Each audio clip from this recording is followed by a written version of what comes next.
Hi, and welcome to Unplanned, a conversation that's about urban planning in today's crazy mixed up world. I'm Sam, your host, and today I'm looking forward to talking with Dan Scudder, who is the CEO of Highland Math. And Dan and I are going to talk a little bit about planning, urban planning, and data, big data, which is something that he spent a lot of time thinking about.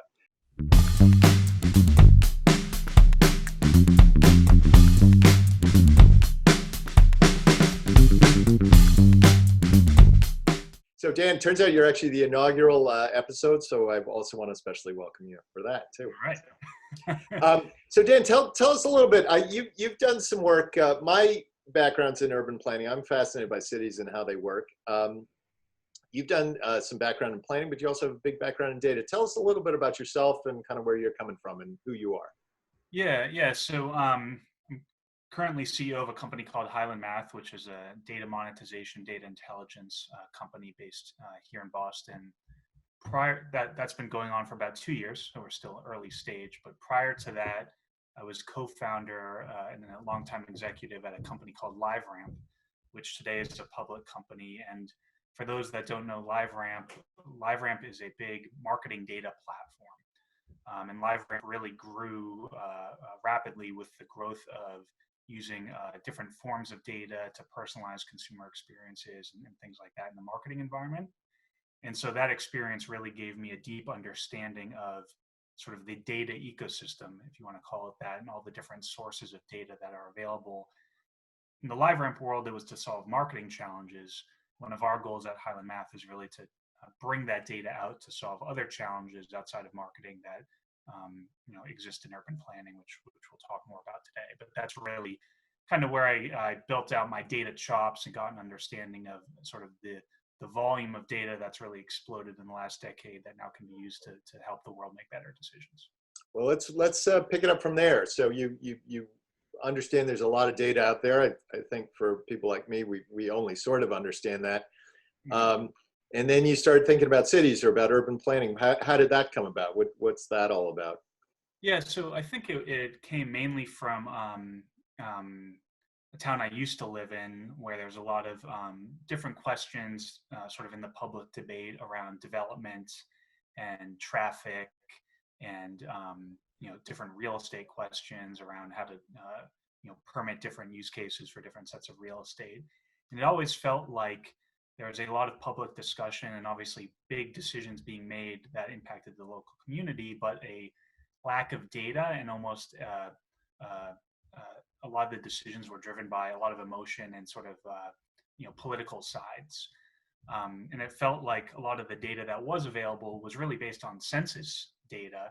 And census data, as everybody knows, is collected once every 10 years. There's obviously some intermediary polling, things like that, but there's not a ton of data that's being accessed at the urban plan level that can actually help inform these decisions. Whereas if you look at the marketing world, nobody uses census data because it's collected once every 10 years and it's like super out of date. And there's much better ways to understand a population, understand the needs of a population, the demographics, how's traffic flowing, things like that. So sort of it inspired me to try and push for this modernization of the way people think about leveraging data for making these decisions. And what did you see there? So you had this local experience, and then you had this data experience, and you've got you've got an idea, you've got a big idea.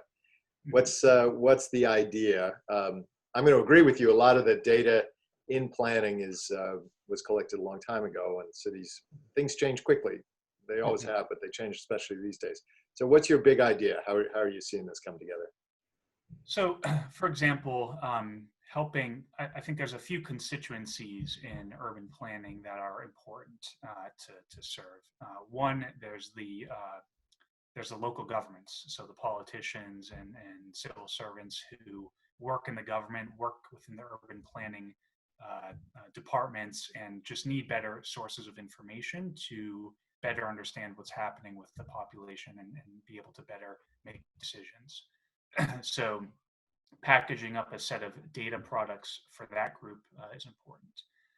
There's third-party consultants that a lot of these local governments will hire to do different research. And what we found is a lot of that research is like primary research. They'll get feet on the street. They'll measure traffic in different ways, but they're not using a lot of sort of big data techniques and building these big data sets and doing sort of quantitative analytics off them. So that's another kind of constituent. And then Let there's me jump in here so we don't go on too long at any one time. How do you see it working in your case? So you've got some ideas about how this will play out. Where are you in the process, maybe, is what I'd ask.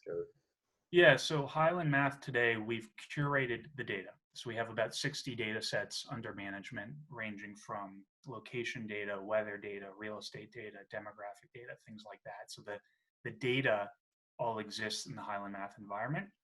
And the productization of the data is really a question of, problem by problem that any local town or government has. How do we query the data in the right way to answer that question? So, for example, what are the traffic patterns on this street corner over time, and how's that impacted by different development?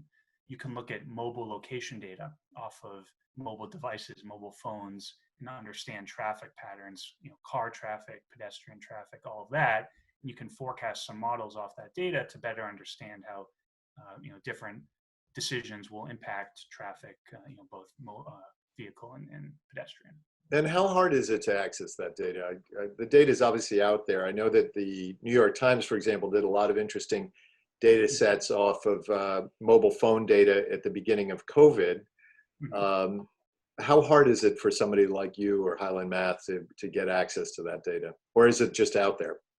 Yeah, so there are companies who are in the business of aggregating that data in privacy-friendly ways that provide notice to consumers that the data is being collected. But that data is being aggregated by maybe 24 different companies who use it for various purposes. So you can work with one of those companies to bring that data into your warehouse. And then that data is really raw. So you need to apply data science on top of it to sort of extract the value and key insights out of it. But there's companies out there that are in the business of sort of aggregating that data for monetizing in various ways. And have you figured out how this is going to apply in a real world context? So you have a city or a town, a community that could benefit potentially from this. How far have you gotten in terms of just figuring out how you're going to make it work? Yeah, it's a good question. We're pretty early in our discussions. So our background at Highland Math and my background is marketing, but we're right now having discussions with different sort of folks in the urban planning community, whether it's government employees or people who work for some of the consulting firms that actually get hired. Just trying to learn what is the pace of decision making. Often, it's pretty slow. How does a new vendor get involved in these decisions, and what's the best way for us to get involved? Do we sell a solution to a government, or do we sell a solution to a research consultant who then packages it up in a broader way to the government? So there's different kind of approaches that we're trying to sift through. And who else? And I don't know if you've done the research yet, but who else is in this space? It seems like there's a lot of opportunity here. I'm curious who else is doing work in this space right now. Yeah, City of Boston, I know, has done some. Yeah, I mean, certainly, sort of, there's a few ways to look at that question. One thing that's happening is there's this push among governments for open data. So you're seeing the City of Boston, they're publishing more of their data and making it available for really anyone to build research products and other things on top of. And City of New York, Los Angeles, some of the major metropolitan areas are sort of pushing this open data initiative. The federal government is doing it as well. And so you can look at some of the cities and towns that are doing that as like, they're starting to understand that they sit on data that's probably underutilized in the way that sort of planning decisions can be made. And so opening it up to the public to help them improve and mesh with other data sets and things like that. And then the private sector, there's a few startups in the space that are focused on sort of government decision making. But mainly today, what we've seen is it's been the big sort of consulting firms, the private research firms in the space that are, they're hiring the data scientists and trying to aggregate this data, but they may not have that sort of narrow expertise around sourcing data to solve government challenges. So Dan, you're my initial one. We're gonna keep a short conversation so people will watch it, listen to it, and maybe give us some feedback, including you and me in this process. I want to close by just asking about we're all of us. It's now April 2020. We're living through one of the most. It's not even fair to call it unusual. It's sort of unprecedented times. COVID-19 obviously has changed everything. There's a lot of data work happening there, but not just about data. How has this impacted you? More on a personal level or just an experiential level?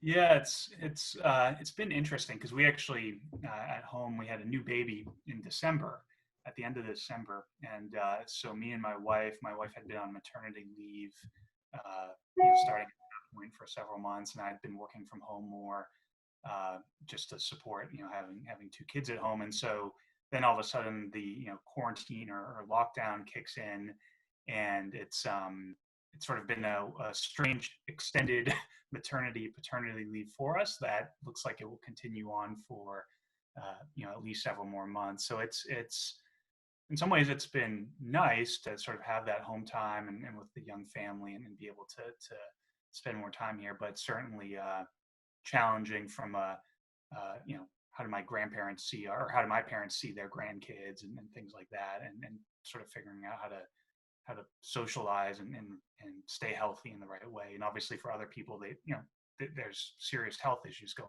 on as well that people are challenged with. So we've been lucky that we've been relatively healthy. So yeah. Yeah. Well, congratulations on the baby. Dan, I know you're starting out with an idea here. How would people find out more about you and who you are, where you are? Give us some information where people can learn more about you. Yeah, so you can learn more about Highland Math at highlandmath.com. We have a whole section on our site dedicated to research and development use cases, which we consider this in. And so that's the best way to learn more. And obviously you can contact us or contact myself, Dan at Highland Math. And we're always open to discussions. We have a strong knowledge of marketing and data, but we're eager but learning and early in the sort of urban development, urban planning sector. So it's all new to us, and we're excited about it. Well, Dan, thank you for helping us kick off Unplanned. I really appreciate it. I obviously best of luck to you and the family, and best of luck in your endeavors, and stay well and healthy and safe. Yeah, same to you, Sam, and I appreciate you having me.